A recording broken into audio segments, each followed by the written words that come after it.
Welcome to the NBA Draft Room 2319. I am your host, Rashad Phillips, and today we're going to go across the waters into European territory. There's a sensation over there. And you know I got prospects for you. Let's go!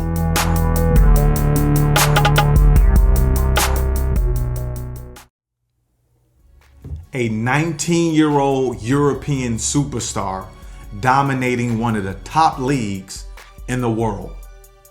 This kid has captivated us with his poise, his passion, and his enthusiasm for the game. Luka Doncic has earned his right to the top of the NBA draft boards this season. Why am I here today presenting you his files? For a few reasons. There's no doubt in my mind that Luka Doncic is an NBA player. Is he a top 5 pick? No. After I'm done with this file, you'll understand why, and I'll tell you where Luka Doncic actually belongs so he can continue his greatness. Let's go to the film.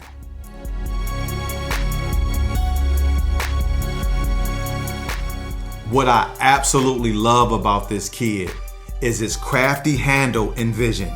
He has a great combination package. Here, he just obliterates this guy with a skip, behind the back, in and out freeze, hezzy combination, then dishes it off. Luka has a great stop and go handle. He gets you leaning, then uses a snatch cross to free himself up. Big guard alert. Luka gives this small guard the Magic Johnson treatment, turns his back to scan the court, comes off this ball screen, attracts the hedger and opposite backline help, then delivers a rocket pass for a basket. Tremendous. Luka has a high level of understanding the game. He's able to see plays unfold before they happen and make the game easier for guys around him. He deserves a ton of credit for being a catalyst on a loaded Real Madrid team. At 19 years old, being able to lead a bunch of professional men night in and night out speaks volumes. Will that leadership translate to the NBA? Yes and no.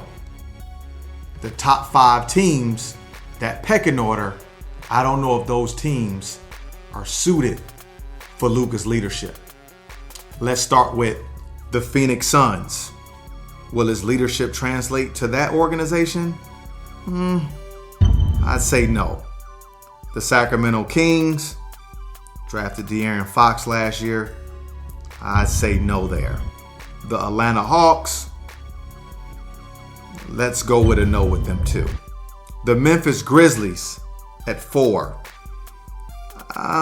No, maybe so. The Dallas Mavericks? No. Is this Luka's fault? Absolutely not. Let's go back to the film before I tell you where Luka is best suited. Defensively is where Luka needs to get better.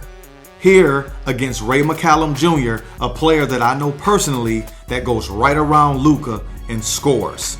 Now, the reason I said I know Ray personally is because he's not a speed type of guard, but he still blows by Luka, and in the NBA, there will be much faster guards. On this clip, look at the score. Madrid's down 1, so they need a stop right here. Luka doesn't trust his own foot speed, so he's playing literally 8 feet off the ball handler. A ball screen is set, so Luka goes under, giving the ball handler 10 feet of space. Luka gets caught in the screen, still basically giving this guy a jump shot. And we know you can't defend the average NBA player given that kind of space.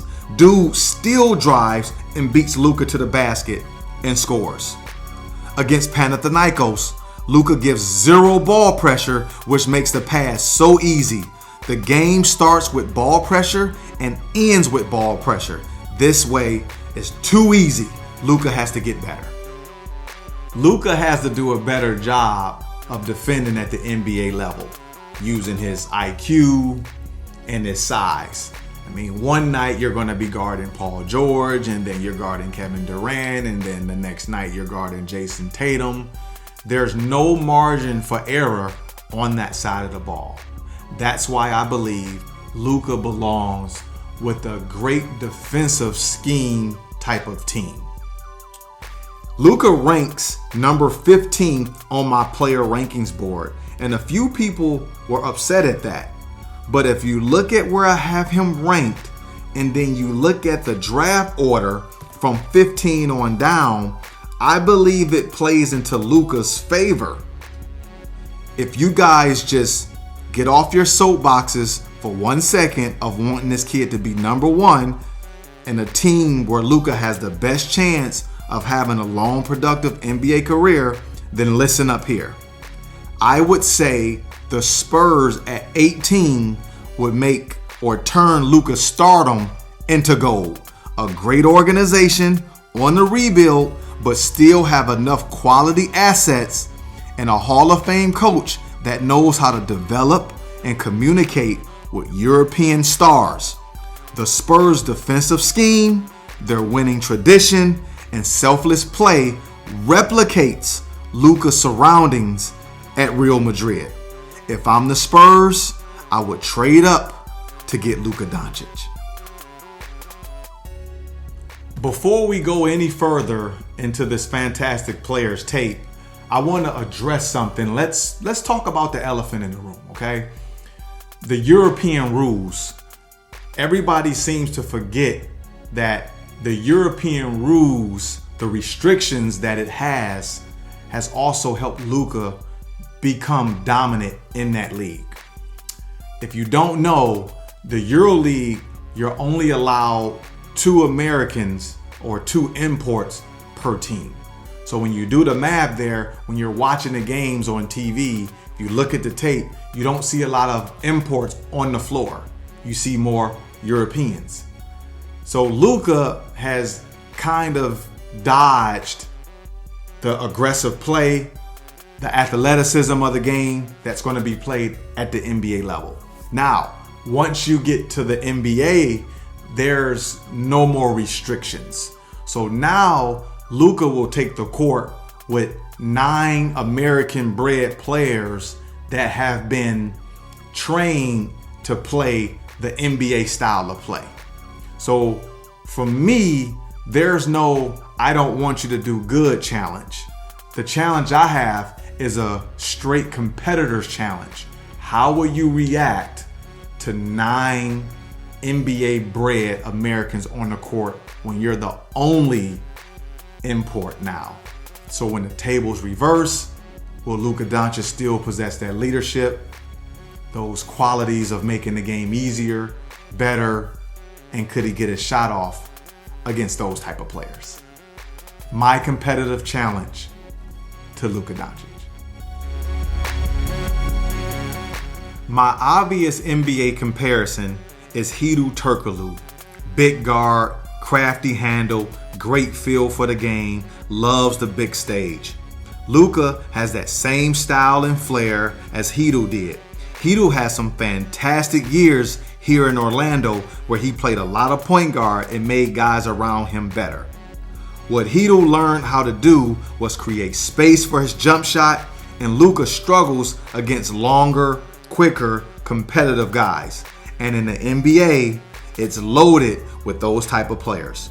Let's go to the tape and I'll show you where Luka needs to get better at creating space and not over dribbling. This is every night NBA defense right here. Look how the defender fights over the screen, then cuts off Luka's drive. Luka uses a hesitation freeze, but dude isn't buying it. Through the legs a couple times, and Luka surrenders. NBA guys will come out the gate challenging Luka like this until he proves he can consistently handle this kind of ball pressure. Watch here. They are switching the ball screen because it's guard to guard, and Luka has a hard time trying to get around this guy. Luka's feet is slower than rush hour traffic. He has to move quicker. Watch this possession. This defender buys nothing. The defense being played is like the average NBA defender. He goes under the ball screen because he has no fear of Luka's jump shot. Recover, gets back into a stance, gets over again, and now he just harasses him and forces him into a panic shot. Luka Doncic has been such a joy to watch thus far with his European stardom. He's created such an impressive run that I truly believe he can become the LeBron James of Europe, or Michael Jordan of Europe.